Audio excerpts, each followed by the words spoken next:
Você já parou para pensar por que diversas mulheres desistem da política antes mesmo de começar?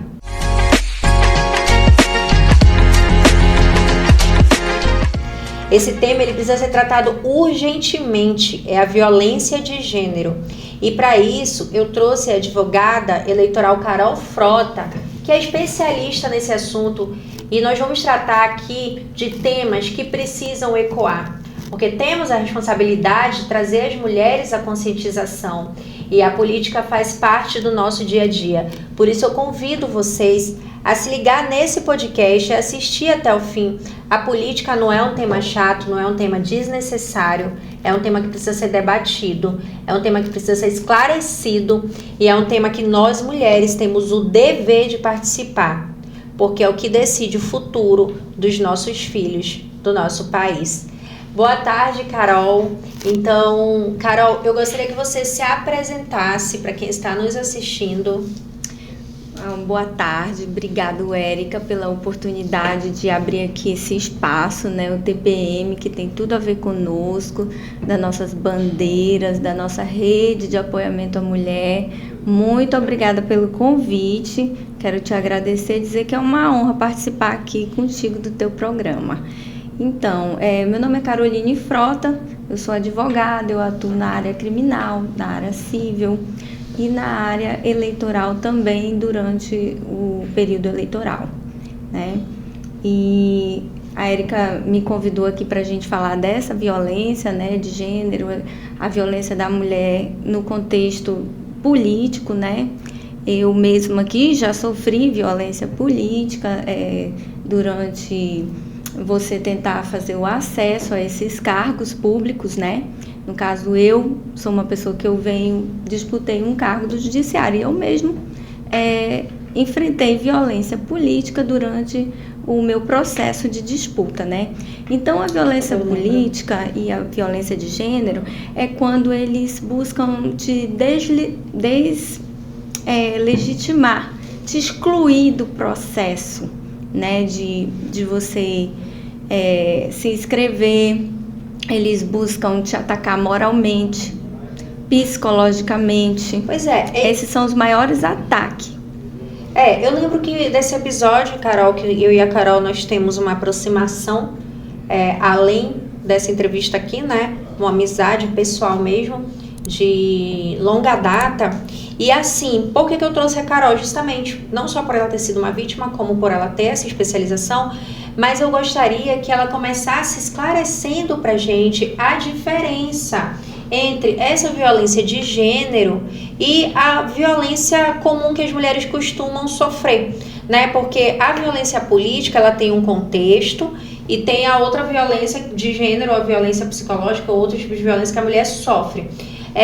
Qual é a diferença, Carol? Explica para quem está nos assistindo, para que a pessoa possa entender quando é considerado essa violência política de gênero. A política de gênero, ela busca isso, excluir, né, você daquele espaço, daquela disputa, né?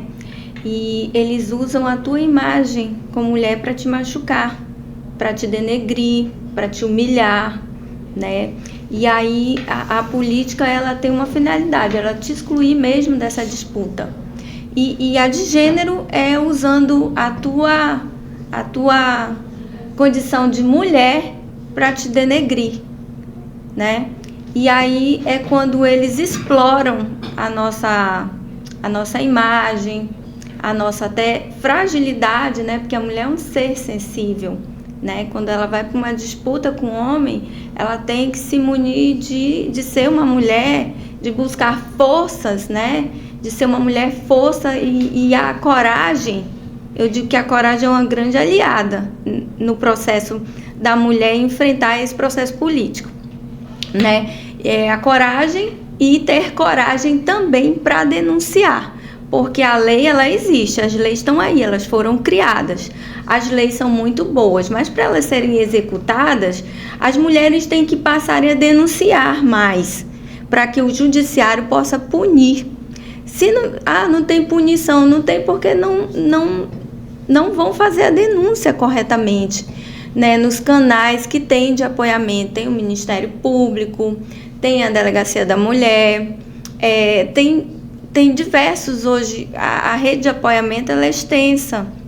E para isso as mulheres têm que buscar a informação para chegar nessa questão da denúncia, né? Procure o Ministério Público, tem ouvidoria, tem sempre uma rede de apoio ali ligado à mulher, o TRE eu vejo que tem a ouvidoria da mulher, o Ministério Público tem a ouvidoria da mulher, e hoje em todo quanto é espaço da justiça tem as ouvidorias femininas, os canais de atendimento, tem sim. Pois é, Carol, a gente vê assim muitos ataques que acontecem nos bastidores, a gente vê silenciamentos, cortes de fala, a gente vê muita agressão verbal indiretamente, porque nem sempre dentro de uma agressão verbal você precisa chamar um palavrão ou xingar, certo? Claro. E inclusive eu trouxe aqui como um exemplo o caso da Marina Silva, né, que está bem recente. Como jornalista eu acompanhei esse episódio e eu gostaria de saber, muitas vezes excluem inclusive a fala da mulher, diminuem a fala da mulher, e eu queria que você nos dissesse se esses ambientes, como foi no caso, e a gente até conversou aqui nos bastidores, eles exigem, de repente, uma atitude diferente por parte da mulher ou por parte dos homens, quando a gente vê ali uma representante. Como você analisaria esse caso? Bem, ela estava em duas posições. Ela estava na posição de mulher e na posição de ministra, né? E aí o político levantou e disse que não reconhecia ela como não respeitava ela como uma figura da ministra, né? É muito complicado porque você não tem como desvincular. Ela era mulher e ela era uma ministra, né? Ela é uma ministra. Ele falou, inclusive, que a mulher merece respeito. Ela não, como ela se ela não talvez fosse, né? Ele estivesse direcionando para algum ato dela, algum posicionamento dela, né? Que, por ser mulher também, a gente não precisa concordar. Você acredita que se fosse um homem, eles teriam agido de forma diferente? Eu acho que eles foram muito agressivos foi um ataque assim bem agressivo, né? E ela não teve como segurar e ela se retirou. Mas talvez se fosse um homem ele teria ficado. O homem ele teria enfrentado. Mas realmente ali ela perdeu todo o equilíbrio, né? E pediu para sair, se retirou do espaço porque ela se sentiu muito atacada, muito humilhada, e pra gente que é mulher que assiste isso, a gente entende que a gente é realmente a parte mais frágil. Talvez eles não tivessem agido assim se fosse um homem. Eu tenho certeza disso. Vale ressaltar que a gente não tá aqui apoiando de repente a postura ou o lado político de ninguém. A gente está apenas comentando um caso isolado, porque a reação dela, né? A gente está comentando a reação dela. E deles também, porque muitas vezes a gente vê, inclusive tem uma deputada aqui do Amazonas que sempre fala sobre isso, já teve muito essa pauta levantada ali na Leã, que às vezes quando alguma mulher está se pronunciando, o homem já pega ali o microfone e rebate, enquanto que elas dizem que se fosse um outro homem, ele não faria isso. Então, a gente vê muito isso na mídia em relação às mulheres que estão na política, por isso que muitas das mulheres nem ousam entrar, porque é como se fosse um ambiente para homens, o que não é verdade. Eu já falei sobre isso em um outro podcast, que 30% da cota partidária é obrigatória. Obrigatoriamente tem que ser preenchido por mulheres, ou seja, isso é uma forma de dizer, vocês precisam estar aqui. O direito de você está garantido e agora é obrigatório. E isso, Érica, não é uma disputa, não tem nada a ver, porque as mulheres são contra os homens. Isso não é uma disputa. O que as mulheres querem é ocupar os mesmos espaços, elas querem estar lá também, elas querem trabalhar, querem direitos iguais. Isso não é uma campanha, o direito da mulher, dizendo que nós estamos contra os homens. Não é isso. Nós só queremos dignidade para ocupar os mesmos espaços, nós queremos dignidade, igualdade de direitos e também poder trabalhar ali no mesmo patamar que o homem. É só isso. 30% ainda é pouco. O certo mesmo seria 50%. né? Nós Mas há uma ocuparmos grande dificuldade, 50%. muitos partidos chegam a fraudar, inclusive, e não é pelo valor, porque como uma entrevista anterior eu fiz aqui com o vereador, o partido nem tinha verba para ninguém, só que eles fraudaram pelo fato de realmente não aparecerem mulheres assim que se propõem a se candidatar, a entrar para a política. E uma outra pergunta que eu queria fazer se há espaços institucionais ou partidários mais propensos a ocorrências como essa que a gente falou aqui. Da fraude? Não, a mais propensa a essa violência política, né, contra as mulheres. Se existe um local mais específico, porque a gente sabe que também, você como advogada, existe ali dentro dessa área judicial, não é verdade? Sim. Mas assim, aonde que se vê mais presente? Em todo lugar, não tem mais nem menos. A violência contra a mulher, ela está em todos os espaços. Qualquer cargo público, qualquer cargo privado também. Ele pode estar com aquela executiva, por exemplo, lá do Distrito Industrial, que está exercendo uma mesma função, o mesmo cargo que aquele executivo, mas ela está em menor desigualdade salarial. Então, a paridade ela é para alcançar não só os cargos públicos, ela é para alcançar também o setor privado, a sociedade organizada como um todo, porque nós só vamos ter uma sociedade justa, igualitária, quando a justiça e a igualdade alcançar todos. E não é só as pessoas que estão na política e nem no tribunal, nem no judiciário. É as pessoas do setor privado também, né? A mulher que está na casa dela, não ser agredida pelo marido dela. Começa daí, porque os índices são muito altos ainda, né? Nós já avançamos muito nos nossos direitos. Por exemplo, eu estava aqui pensando, a minha avó não sabia o que é paridade. A minha avó não conversava sobre violência política, ela nem sabia sobre o que se tratava esse assunto. Esse assunto não era sequer cogitado. E hoje, eu e você estamos aqui falando sobre isso, sobre esse tema. Então, se esse tema chegou até aqui, é porque nós tivemos acesso a essa informação.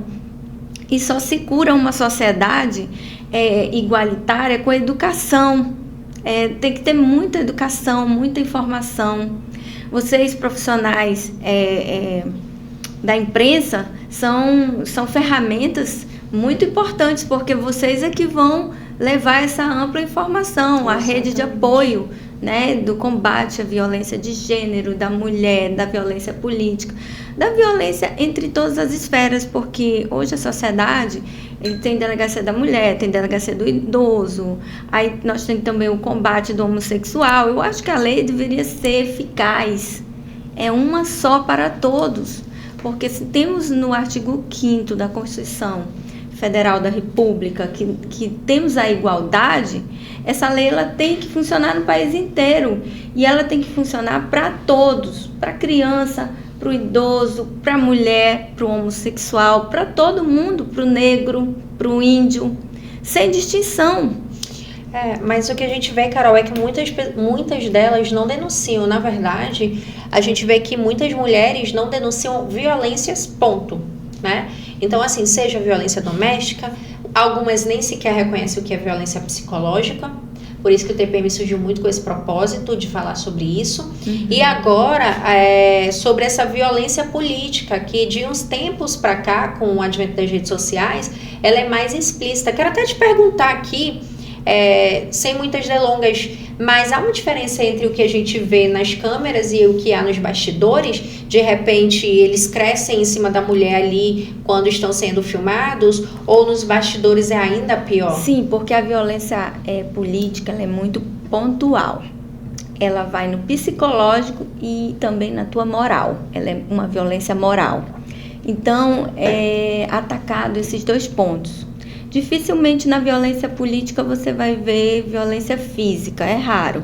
A violência física você tem mais na violência doméstica, né? Ali com o seu parceiro. Mas na política, pontualmente, eu vejo, no que eu vejo constantemente, ela é mais psicológica e moral. Psicológica porque ela ataca o teu emocional, te trazendo a acreditar que você não pode ou fazendo você desistir. E a moral, ela é te descreditando, te criando obstáculos, te excluindo, te desmoralizando, criando situações para desconstruir a tua moral como mulher. Dizendo que você não é capaz, ou que você é burra, que você não estuda, você não estudou, que Às você vezes não é que tem um homem por qualificada. trás, né, Carol? Isso é só uma mulher burra, gritona. Quantas vezes eu já escutei Uma forma isso? que eu vejo de descredibilizar muitas mulheres, e não deixa de ser uma situação até muito semelhante com a que você passou quando foi candidata, é o que tem por trás, quem fez ela, quem é o marido, né? Isso. Quem que colocou ela nessa situação. Então, assim, No meu... não importa o quanto estudou, não importa o quanto aprendeu. É o homem que fez isso. Foi o homem que está por trás. Isso é uma forma de minimizar o esforço das mulheres, né? Eles vão na tua família, eles vão buscar... no meu caso, eles buscaram informações da minha família, fizeram uma matéria, disseram que eu gostava de viajar, que eu gostava de usar coisas caras, ou seja, eles não tinham que falar de mim. O meu adversário, a pessoa que fez isso, não tinha o que falar de mim. Então, o que ele quis? Ele quis me desmoralizar. Ele quis atacar a minha imagem. Mas, olha, isso não... Eu fiquei abalada no início, mas depois isso acaba me fortaleceu e não me fez desistir, não me vai fazer desistir. Eu queria que você repetisse. E a luta continua. Carol, aonde pode ser feitas essas denúncias?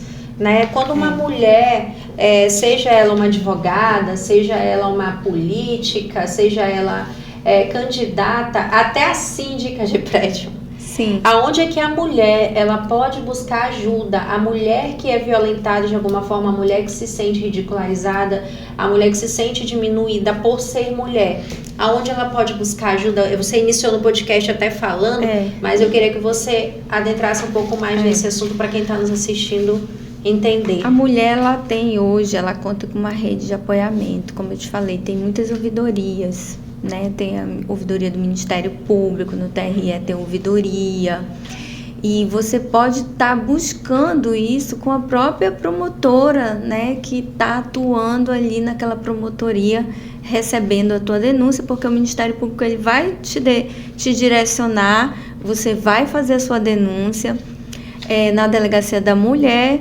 E se for os crimes privados, que é os crimes contra a honra, que é calúnia, injúria, difamação, aí você procura uma advogada criminalista e aí você pode iniciar a denúncia na delegacia e fazer uma representação, uma queixa-crime particular, comunicando todos esses crimes de ações privadas. Quer dizer, são os crimes que o Ministério Público não atua, mas os advogados fazem a condução através da representação, né, da queixa-crime, né, privada. Ou por meio, se você não tiver condição de contratar um advogado, você pode ir até a Defensoria Pública do Estado. Eles também estão à disposição para recebê-los e te atender na tua demanda daquilo que você vai precisar. E assim, Carol, na sua experiência, né, quais são os principais entraves que impedem as mulheres de denunciarem? Porque o que a gente vê é que muitas mulheres passam por violência, mas elas não comunicam. Elas chegam e contam pra gente, contam pra mim, contam pra você. Às vezes até querem vir aqui. Eu vejo muito isso. Érica, tu tem esse programa voltado para as mulheres, eu quero falar sobre tal coisa. Tá, mas antes de você falar sobre a violência que você sofreu dentro do seu trabalho, do seu chefe, da sua profissão, do seu marido, você já denunciou? Olha, Érica... O que impede essas mulheres de procurarem ajuda? O medo. O medo é o grande vilão. O medo e a vergonha da exposição. São duas coisas terríveis. Porque assim, a mulher, quando ela vai para uma disputa, seja num cargo judiciário, seja na política, seja em qualquer situação que ela for concorrer publicamente, aquela decisão para ela concorrer já é por si só bem difícil. Será que eu vou? Será que eu tenho emocional para aguentar isso? Será que vão machucar a minha imagem? A mulher ela já fica temida. Então o medo de denunciar é muito grande, ele é sempre o maior vilão, o medo e a vergonha. São esses dois fatores. E muitas acreditam que não vai dar em nada, né? Que a justiça ela não vai dar em nada, a verdade é essa, né? Tem gente até que fala, a justiça tá, mas não falha. Mas muitas vezes a gente vê que, enfim, mulheres que denunciam, principalmente casos de violência doméstica, acabam mortas antes que alguma providência seja tomada. Sim, são situações assim, eu que trabalho com notícias, eu vejo assim que às vezes a mulher, ela já tem não sei quantas medidas protetivas e foi lá e a rede de apoiamento hoje ela é grande, mas os riscos são muito grandes ainda também. O feminicídio ainda está muito alto, as violências elas não param, nada barra. Eu acredito que a gente ainda vai avançar para esse patamar de diminuição de episódios quando a mulher criar coragem, né, de denunciar mais. E também hoje se tem até cartilhas, né, que você faz uma menção pedindo ajuda, que você está ali naquele carro com aquele companheiro, você faz um sinal. Ou que você está num restaurante, você está sendo agredida, você pode fazer um sinal para o garçom.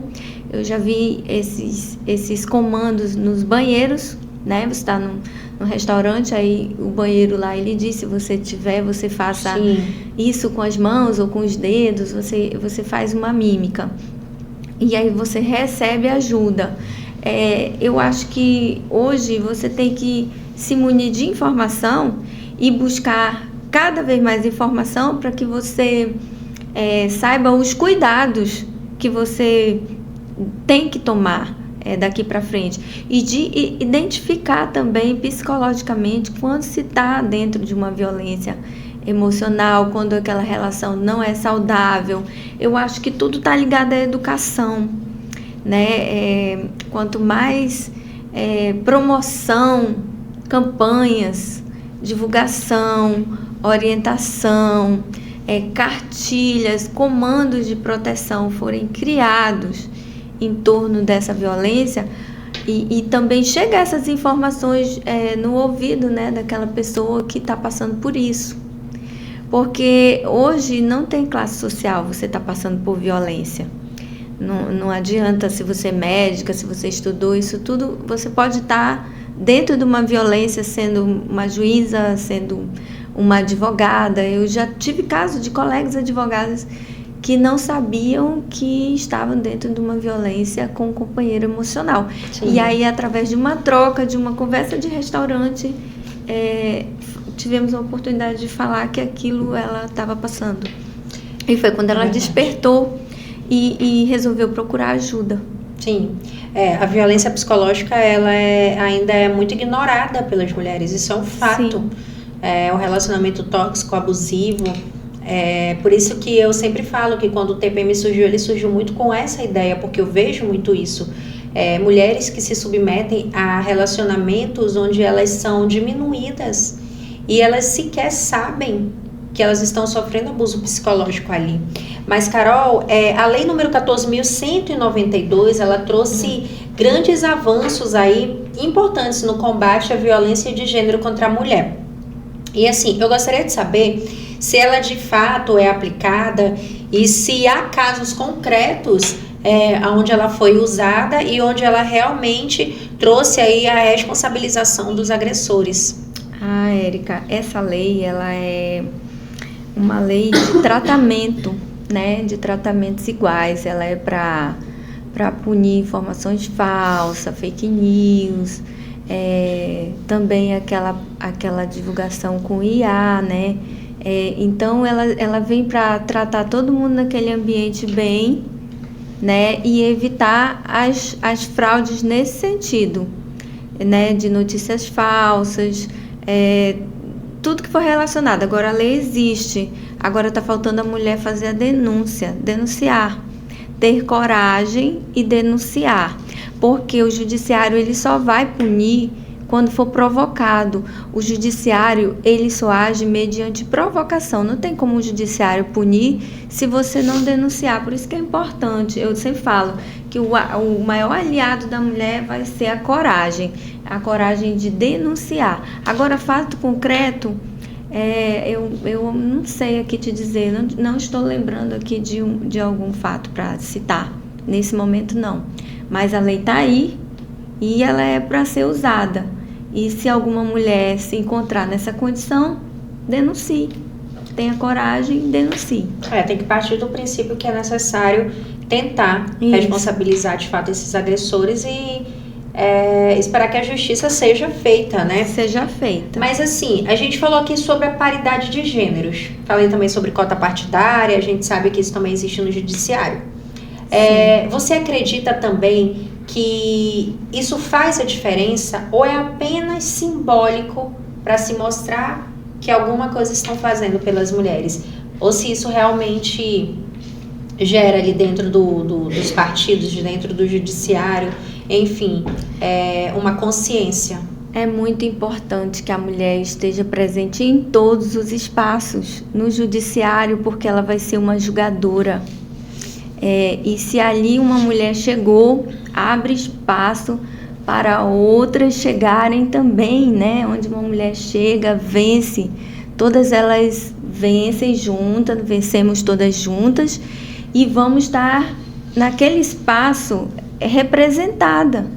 É óbvio que é necessário a mulher estar no judiciário julgando, porque ela vai ter um olhar mais clínico para as demandas da mulher, como também no poder legislativo, né, no poder executivo. Por que não uma mulher gestora?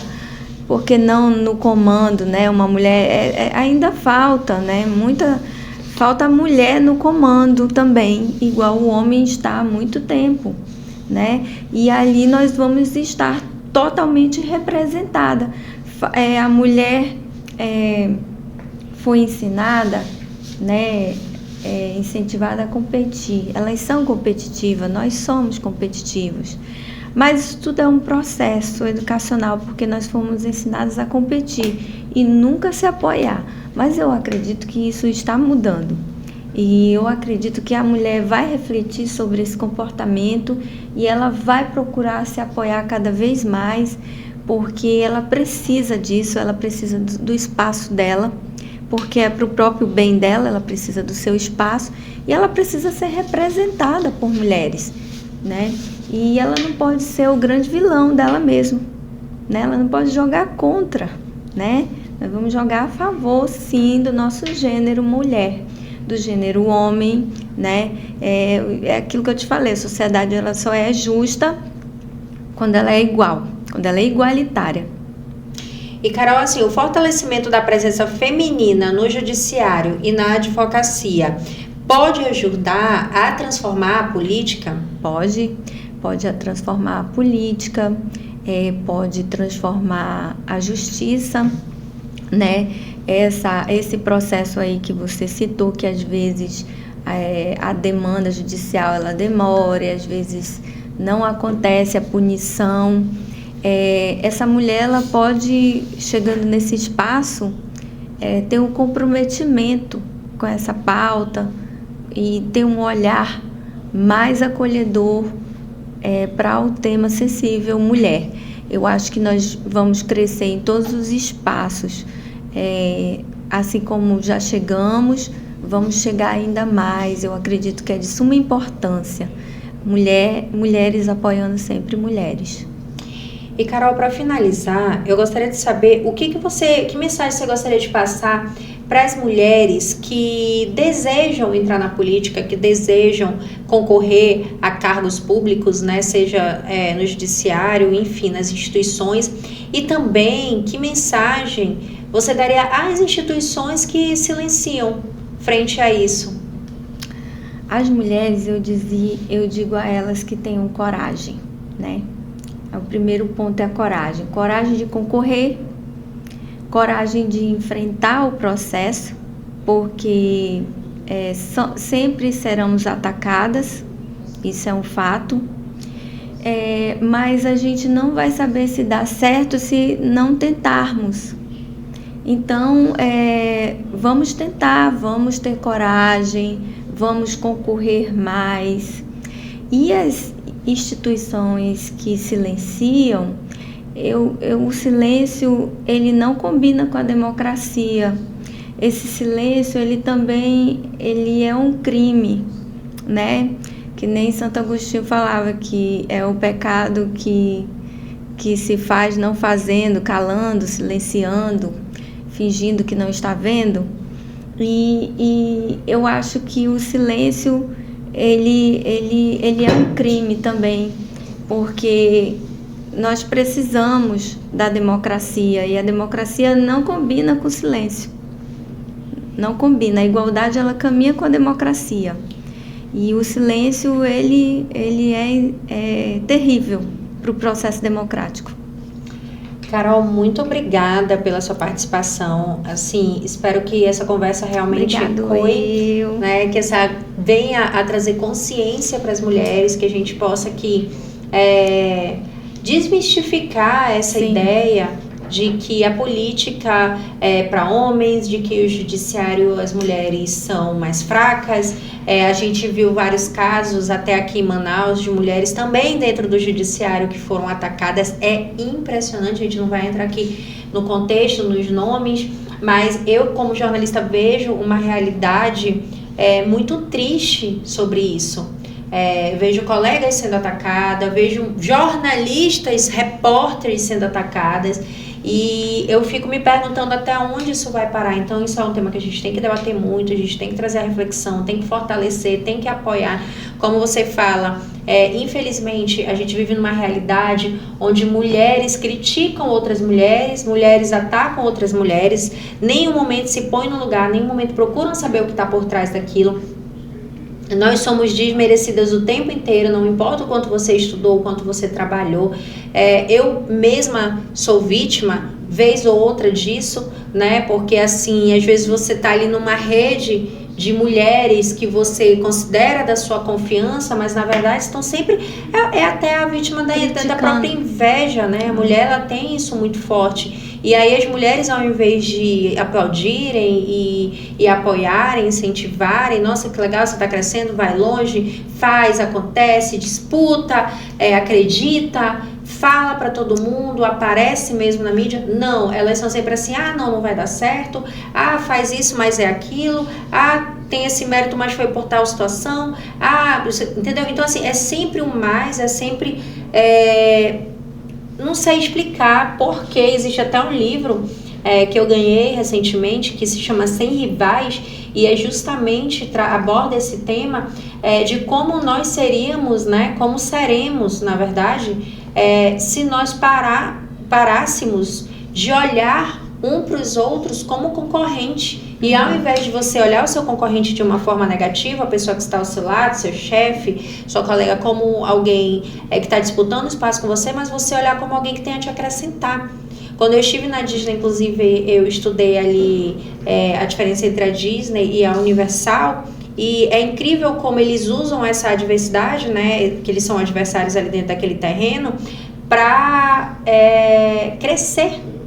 Então, um cria uma inovação, o outro cria também, e eles juntos conseguem lotar ali o Orlando e crescer cada vez mais sem parar. Eu acho que a mulher, ela só vai superar nessa disputa, nessa questão da inveja, ela passa por cima disso quando ela for uma mulher inteligente, uma mulher que ela buscou a informação, que ela focar nela, no crescimento dela. Aí eu acredito que essa inveja, ela passa por cima dessa inveja, ela nem vai ter tempo para sentir inveja, inclusive, né? Porque quando uma mulher, ela procura conhecer o autoconhecimento, ela procura, né, estudar os seus direitos, os seus propósitos, aonde você quer chegar, né? Focar no seu crescimento pessoal, profissional, né? Como ser humano também, espiritual, porque tudo isso é um conjunto. quando ela foca nisso, ela nem tem tempo para sentir esses sentimentos de inveja, né? Ela passa por cima disso.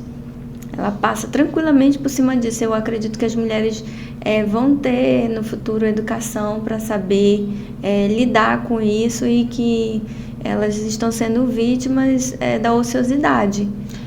A ociosidade é que cria essas disputas. Na verdade, elas precisam realmente ocupar a mente e reconhecer o seu próprio valor. Sim. O que eu acredito que esteja faltando é isso, é reconhecer o seu próprio valor. Porque você reconhecendo o seu valor e reconhecendo as suas fraquezas, você não vai ter coragem de apontar o dedo na cara de outra pessoa, porque você é falho. Porque ela está ociosa. No fundo, a mulher que entra nessa disputa, ela está ociosa, porque a mulher mesmo focada no propósito, no crescimento pessoal, profissional, espiritual, ela passa por cima disso tudo tranquilamente. Amém. Que assim seja. Enfim, Carol, mais uma vez te agradeço a participação e que nós tenhamos aí outras pautas para debater e ter uma conversa agradável sobre outros assuntos que com certeza muito obrigada. Te agradeço de verdade por abrir esse espaço. Seja bem-vindo e volte sempre, né? Obrigada. Tchau. Tchau.